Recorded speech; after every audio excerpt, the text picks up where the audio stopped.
साहित्य निर्मिती होते. परंतु आता ज्यावेळेला आर्टिफिशियल इंटेलिजन्स येईल त्यावेळेला लहान लहान मुलांची विचार करण्याची क्षमताच संपून जाण्याची परिस्थिती आता निर्माण होते.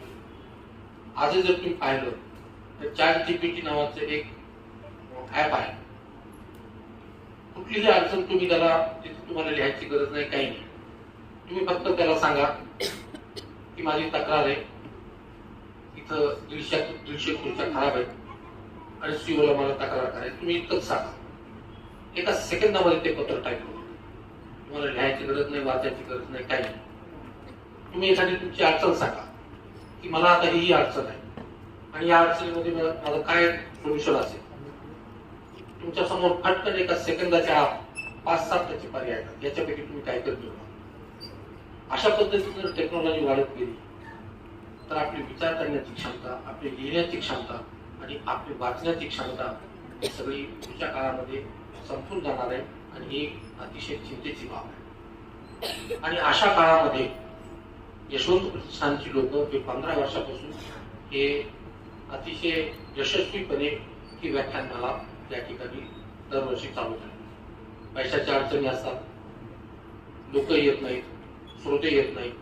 असं असताना सुद्धा जिद्द न सोडता ही लोक मोठ्या चिकाटीनं ही व्याख्यानमाला चालवतात. त्या व्याख्यानमालेमध्ये ते ज्या लोकांना बोलवतात ते सगळ्या क्षेत्रामध्ये लोक असतात.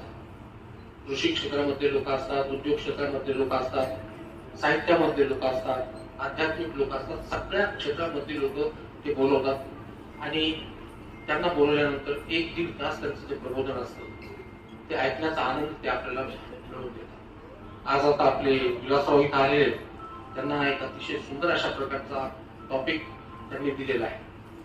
आता ज्यावेळेला विलासराव या ठिकाणी भाषण करतील तर त्यावेळेला त्यांनी त्यांच्या संपूर्ण आयुष्यामध्ये, आतापर्यंत संपूर्ण आयुष्यामध्ये जे जे अनुभव घेतले, जे जे पुस्तकं वाचले, जे जे संदर्भ त्यांच्याकडे आहेत ते सगळे तुम्हाला फक्त 1 तासामध्ये सांगणार आहे.